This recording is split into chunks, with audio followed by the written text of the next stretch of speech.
Oh, that's good there, good. Spence still run. Maybe just throws it a bit tighter, but it still lands. There from Wilder. Good left hook as well from Wilder. Oh, it's gone down. He's gone down. He's gone down. Hey, it's Top Boxing News.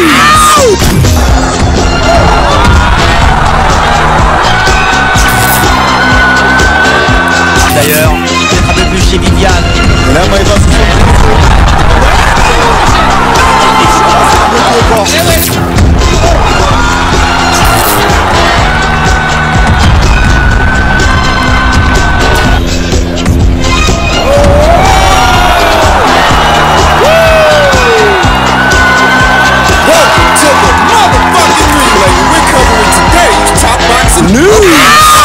Dillian Whyte had this to say: "No shock if Jarrell Miller upsets Anthony Joshua."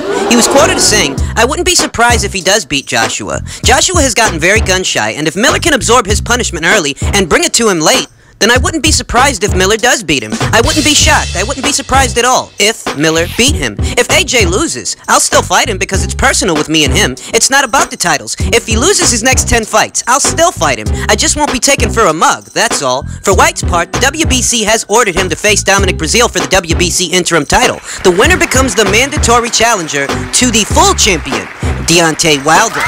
"That's what we want," said Whyte. "I've had 10 or more WBC title fights. Been the WBC #1 ranked fighter for 18 months, 2 years or something. Defended the position. Won every WBC belt I was eligible to win, apart for the world title. So it's about time. Not even the champions have taken the route that I've taken. If the winner of the Wilder vs. Fury fight doesn't get injured, then yeah, interim title in June or July. Fight for the world title in December. What a year that would be." Whenever there's animosity between two parties, and one or both of those parties comment on each other, you've got to take the commentary with a grain of salt because you know that there's animosity there. Thus, that animosity could be what's fueling the commentary. Here we see that Dillian Whyte is saying that he wouldn't even be surprised if Jarrell Miller were to beat Anthony Joshua. With those things in mind, the question then becomes, is there anything to what Dillian Whyte is saying, or is Dillian simply saying that because we know that he doesn't like Anthony Joshua? Well, let's look at it. You know, this upcoming fight between Jarrell Miller and Anthony Joshua, it's a fight that's getting mixed reviews. On one end, you've got people that look at Jarrell Miller as a good scalp for Anthony Joshua to collect. I'm one of those people. Jarrell Miller is ranked as a top 10 heavyweight across the board. That's BoxRec, that's ESPN, that's Transnational, that's Ring Magazine. This guy is ranked within the top 10 rankings of the heavyweight division. So at minimum, what we're looking at is Anthony Joshua versus a top 10 fighter. In that way, I do feel that it's a good scalp to collect. However, there are other people out there that look at what Jarrell Miller has done so far, and they say that this is a guy who's largely unproven, that his resume doesn't tell the story of a guy who's any kind of a threat to Anthony Joshua. Well, let's examine that. To that, I'll say this. You know, we just saw Caleb Plant unseat Jose Uzcategui for the IBF title in the super middleweight division.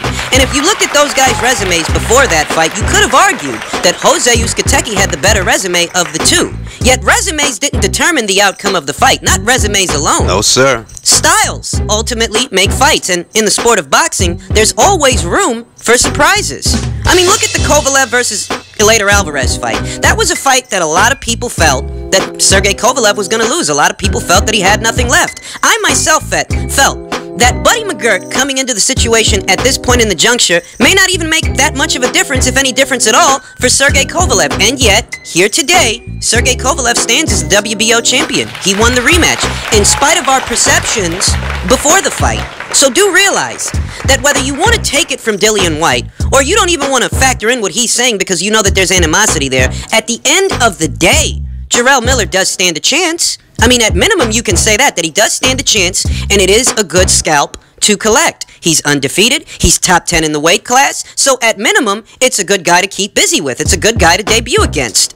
I'm fully aware that Jarrell Miller's resume leaves a lot to the imagination, that for the most part, all he's really done is beaten the kinds of guys that he's supposed to be able to beat. And that's okay. That's the most you can ask of a guy in that situation. I realize that he doesn't have Povetkins and Pulevs and Ortizes and what have you. He doesn't have those kinds of names on his resume yet. But I reiterate that the resume doesn't always tell the story. The resume is simply a part of the story. The resume can tell you at what level the fighter operates operates, but there are other things you have to consider. The stylistic matchup, the physicality of both the fighters, the momentum and stage in which their careers are in at the time of the fight. It's not as simple as looking at a guy's resume and making the determination that based on his resume, he's gonna win the fight. Because if that were the case, then Sergey would have never needed a rematch with a later. You've got to consider a lot of things.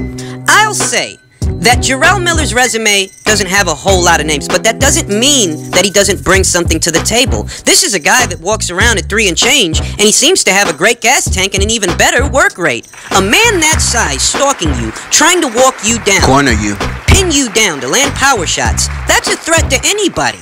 So for those harsh critics out there who feel like Jarrell Miller's not really bringing anything to the table because of what's missing on his resume, I think that they're being a little overly critical. I think they're jumping the gun, and I think they're sorely mistaken, because I see certain areas and certain avenues for Jarrell Miller to make things interesting against Anthony Joshua. You've got to look at what kind of fighter he is. He's a come-forward, aggressive fighter, and that means that Anthony Joshua is either going to engage him in the pocket to land power shots, or he's going to have to use his boxing acumen to work around him. But the notion that Jarrell Miller brings nothing to the table, I can't agree with that.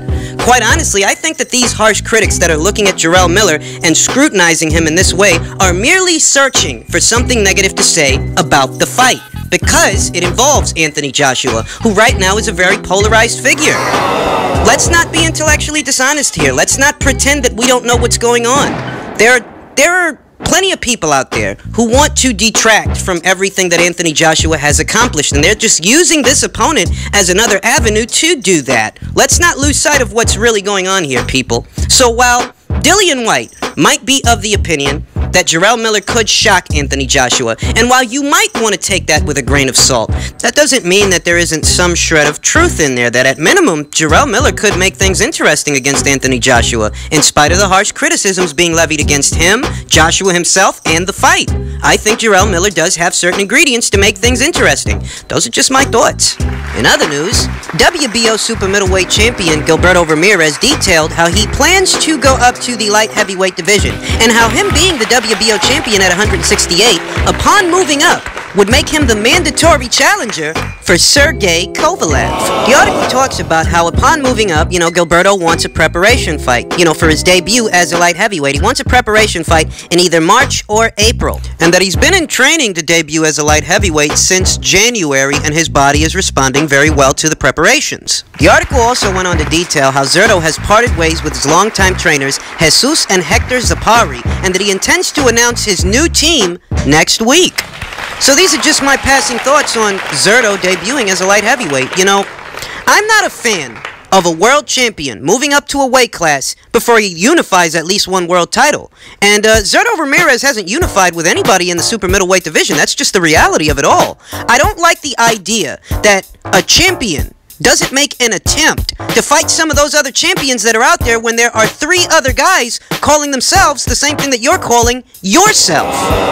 How do you move up without challenging a Caleb Smith or a Caleb Plant or the winner of Durrell versus Yildirim For the WBC? I mean, it stands to reason that if the goal is building your profile, the only real way you're going to be able to do that is by fighting the other elites that are out there. Otherwise, you're just going to seem like a guy who left a lot of unfinished business behind. Now, there are good opportunities at 175 pounds for Zurdo Ramirez, given what side of the street he's on and what other fighters are also on that same side of the street, especially at 175 where he intends to go. There are avenues there, so there's that to consider. But at the end of the day, it's hard to gauge how much success Zurdo could have as a light heavyweight when he's got so much unfinished business as a super middleweight. Without unification fights, it makes his reign as a champion at 168 kind of just ignominious and arbitrary. That, yeah, you did a lot of business there, but you never quite actually faced the top level fighters in that weight class, even though right now you're the longest reigning champion of all of them. The longest reigning champion who fought who? You understand? I mean, I'm not trying to disparage or diminish anything that Zurdo has done so far. I'm just highlighting that, unification fights are really the best way to raise your profile, squaring off against champions to assert that you are the better of the two. Now, I realize that the politics of boxing have a lot to do with this. I realize that there would have to be some cross-promotional bipartisanship on both sides of the spectrum for Zurdo and these other champions to fight each other at super middleweight. I'm fully aware of that. I am. Those difficulties exist, and those difficulties have a bad way of getting in the way of fights, stopping fights from happening. I'm not blaming Zurdo for that. I'm just saying that without those kinds of fights, it's very hard to gauge what he could be as a light heavyweight when we haven't seen his full potential as a super middleweight. We don't know how he would have looked against David Benavidez when he was a champion, for example. We don't know how Zurdo would look against Caleb Plant. We don't know how he would look against the winner of Yildirim versus Durrell, Caleb Smith. We don't know because those fights haven't happened, and in that way, it leaves a question mark as to how good can this guy be as a light heavyweight when we never really found out how good he was as a super middleweight. That's the reality of it all. Pretty much. Now, it does seem like Zurdo's got the right idea, that he might need a change of ambiance, that he might have to add a couple of more tools to his repertoire, since, he plans on campaigning as a light heavyweight, and it's for that reason that he's in the market for new trainers, essentially a new team. He may have the right idea as far as that, because I'll tell you that you can't go to light heavyweight fighting the way that you've been fighting. Zurdo Ramirez might be a tall drink of water, and he might have the physical dimensions to grow into light heavyweight or go there more comfortably. All of that might be sorted out, but at the end of the day, there are far bigger punchers in that weight class than anyone that Zurdo has fought so far. So he can't come at those guys the way he's been coming at these super middleweights. Those guys can take it, you understand. And even at super middleweight, Zurdo wasn't exactly the biggest puncher or the best boxer. He was a solid fighter, solid champion, but you can't quite say that he was head and shoulders above all the other people that were there, because I reiterate, he didn't fight all the other people that were there. You think about that. Zurdo going up to light heavyweight. Some hitters up there. And another guy who's on the same side of the street as he is Artur Beterbiev. That's a huge puncher right there. Sergey Kovalev, another decent-sized puncher. I mean, he's seen better days and he's a champion today, but at minimum what you can say is he is a tougher opponent, I would admit, than anyone that Zurdo has fought so far. I'm lying. You also have to factor in the name of Oleksandr Vozdik, the lineal champion at 175 pounds. These are guys that could be potential opponents for Zurdo Ramirez, but they're also guys the likes of which he's never faced. He's never faced anyone as good, as tough, as big punchers as those guys. So you've got to factor that in. When he goes up there. Yeah, physically you might be able to make the weight and you might be able to beat one or two guys that are in that weight class. But once you get to that upper echelon, there's a huge question mark as to what you're really capable of. Largely in part because we really don't know what you were capable of as a super middleweight. So I'll say this much. Zurdo's got his mind in the right place. He's got the right headspace, that it's something that he wants to do, and he's already in preparation to do it. That bit of it, okay. And does he have the physical dimensions? He does. But there are still many question marks as to how far he can go as a light heavyweight once he gets up there. That's the reality of it all. And finally, some bizarre, colorful commentary from Errol Spence Jr. ahead of his fight with Mikey Garcia. He says, if he beats Mikey Garcia the way he plans, he will be the guy in the sport. He's quoted as saying that if he beats Mikey Garcia the way that he plans to beat him, that he'll be the guy in the sport, and that he's looking forward to it. He's looking forward to playing to the hometown crowd, and that he's currently in training like this is the fight of his life. And these are some very colorful, curious comments from Errol Spence. You'd almost think that he was the guy that was moving up in weight to take on a bigger guy, when in reality it's Mikey Garcia who's taking all the risks here, which is what makes these comments so very curious. Like, how could this be the fight of your life when you're the bigger guy? If anything, this is the fight of Mikey's life, and he's the one who's training like it's the fight of his life because, well, he's the one that's taking on all the risks. I've talked about this in the past, how Errol Spence has kind of painted himself into a corner by taking on this fight, that in some ways it's a lose-lose situation, because you hypothesize, if Mikey Garcia, a guy who's done absolutely nothing at 147 pounds, manages to win a couple of rounds against Errol Spence, who's supposed to be this boogeyman, who's supposed to be this guy that everybody's afraid of. Just imagine if a guy who's done absolutely nothing at 147 pounds goes up there and wins 2, 3, maybe even 4 rounds. Well, that would reflect poorly on Errol Spence, even if he were to win the fight. Even if he did score a hypothetical 6-round KO or 7-round TKO stoppage, something like that. Even if he did, if Mikey Garcia manages to pick up any of those rounds from Errol Spence, it bursts his bubble. That air of being the quote-unquote boogeyman, it will evaporate. Because people are going to look back on that fight and they're going to tell themselves, well, if a 135-pounder jumped up there and won X amount of rounds against Errol Spence, well, I can do better than that. I mean, that's what people are going to say, and in that way, it's a bit of a lose-lose. Short of Errol Spence walking out there and scoring a knockout or technical knockout in the first round, anything short of that, his stock will take a hit. I mean, he's got his fans, his devoted supporters, who, in their eyes, he can do no wrong, but to the rest of the boxing community, they would take stock of that if Mikey Garcia manages to go out there and win a couple of rounds. And he's really going to be the one that gets all the praises because he's the one that took on the challenge. It's something very similar to what we saw in Tyson Fury and Deontay Wilder's fight. That for Tyson Fury, he was the guy that was taking a risk, that he was the guy that was taking a chance because he hadn't faced an elite-level opponent in some time, and yet he was able to go out there and box the socks off of Deontay Wilder, in spite of being knocked down 2 times. 2 times that he picked himself up off the canvas, mind you. That moral victory, it comes at the cost of the other guy's air. It comes at the cost of his reputation. It's hard to view a guy as being a boogeyman when a little guy can jump up there and show him, and just show him up and give him what for. So when you think about that and you cross-compare it to what Errol Spence is saying, that, he's going to be the guy, you're going to be the guy at 147 for beating a guy from 135? You know what would make you the guy at 147? If you beat Terrence Crawford. Yeah, I know. Politics, boxing, PBC, Top Rank, all that jazz. But, I mean, if you really wanted to talk about being the guy, that would make you the guy. I'm not sure about this. This could be a potential banana peel depending on how it plays out. I mean, Errol Spence has to look nothing short of magnificent to maintain that boogeyman reputation he's got going on.